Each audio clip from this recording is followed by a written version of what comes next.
Бұл жай ғана портреттердің бірі емес. Бұл портреттің аты «Бақытты құл».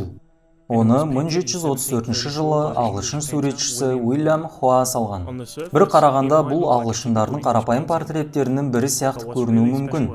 Бірақ бұны ерекшелейтін нәрсе, бұл портрет 18 ғасырдағы танымал ағылшын ер мен әйел портреттерінің ішіндегі қара нәсілді адамның алғашқы портреті. Бұл портретте бейнеленген адам Аюба Сулейман Диалло.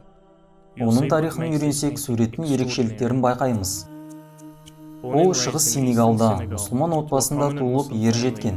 Диалло зеректігімен есте сақтау қабілетімен кішкентайынан көзге түскен. Ол 15 жасқа толғанда Құранды толық жаттаған еді. Ол Мәлике мазхабын ұстанған.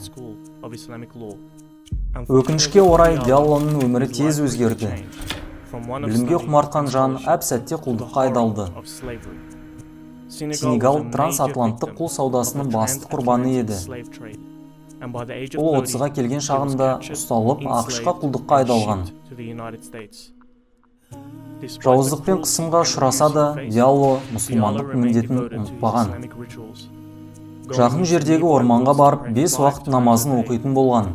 Бірде бір кішкентай бала Диалло намаз оқып жатқан сәтінде бетіне топырақ теуіп кемсіткен. Диалло бұл плантацияны тастап қашуды жөн көреді. Бірақ қайта ұсталып түрмеге қамалады. Диалло түрмеде болған кезінде Африкадағы әкесіне хат жазады. Алайда жазған хаты Африкадағы ағылшын компаниясының иесі және Америкадағы Джорджия колониясының негізін қалаушысы Джеймс Эдвард Оглтордың қолына түседі.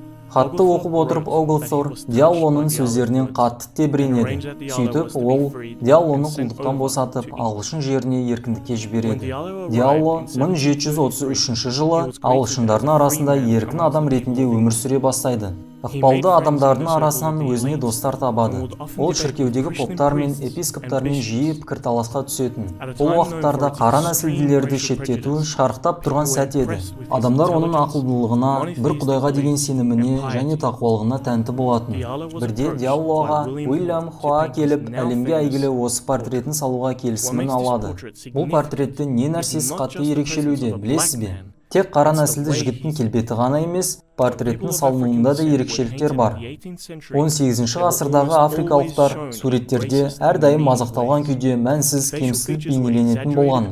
Келбеттері тым ұсқынсыздалатын және олардың суреттері ешқашан құрметпен арнайыланып салынбаған.